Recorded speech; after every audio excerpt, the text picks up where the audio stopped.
ವೀಕ್ಷಕರೇ ನಮಸ್ಕಾರ. ಇವತ್ತಿನ ಬ್ರೇಕಿಂಗ್ ನ್ಯೂಸ್ಗೆ ಸ್ವಾಗತ. ನಾನು ಹರ್ಷಿತ್. ಯುಪಿಯಲ್ಲಿ ರಾಜಕೀಯ ಸಂಚಲನ, ಗುಟ್ಟು ರಟ್ಟು ಮಾಡಿದ ಬಿಜೆಪಿ ರಾಜ್ಯಾಧ್ಯಕ್ಷ.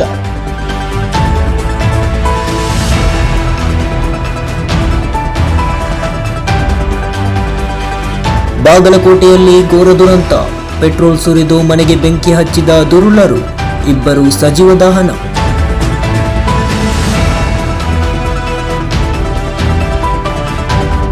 ಡೆಂಗ್ಯೂ ಚಿಕನ್ ಗುನ್ಯಾ ಪ್ರಕರಣಗಳ ನಡುವೆ ಬೆಂಗಳೂರನ್ನು ಕಾಡುತ್ತಿದೆ ಇಳಿ ಜ್ವರದ ಆತಂಕ.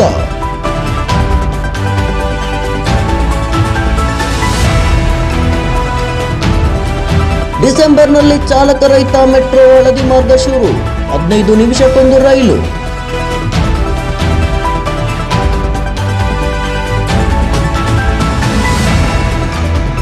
ಲಂಡನ್ ಮ್ಯೂಸಿಯಂನಿಂದ ಛತ್ರಪತಿ ಶಿವಾಜಿಯ ಹುಲಿ ಉಗುರು ಮುಂಬೈಗೆ ಆಗಮನ, ಜುಲೈ 19ರಿಂದ ಪ್ರದರ್ಶನ.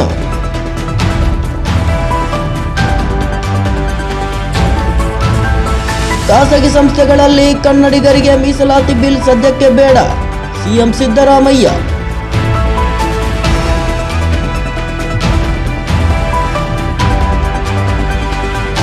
ಹದಿನೇಳು ವರ್ಷಗಳಿಂದ ವಿಧಾನಸೌಧ ವಿಕಾಸಸೌಧದ ಆಸ್ತಿ ಶುಲ್ಕ ಬಾಕಿ, ಶುಲ್ಕ ಪಾವತಿಸುವಂತೆ ಬಿಬಿಎಂಪಿ ಬೇಡಿಕೆ.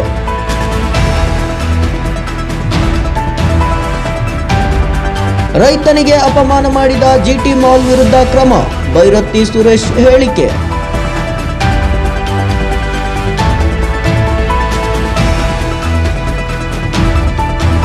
ಪುರಿ ಜಗನ್ನಾಥನ ರತ್ನ ಭಂಡಾರ ಮತ್ತೆ ಓಪನ್, ಸ್ಟ್ರಾಂಗ್ ರೂಮ್ಗೆ ಸ್ಥಳಾಂತರ.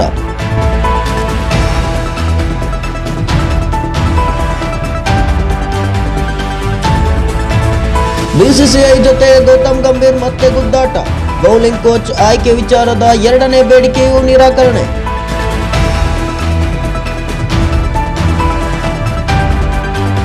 ಇದಿಷ್ಟು ಈ ದಿನದ ಬ್ರೇಕಿಂಗ್ ನ್ಯೂಸ್. ನಿರಂತರ ಸುದ್ದಿಗಳಿಗಾಗಿ ನೋಡ್ತಾ ಇರಿ NKS TV4. ಇದು ನಿರಂತರ ಕಾರ್ಯಪಡೆ.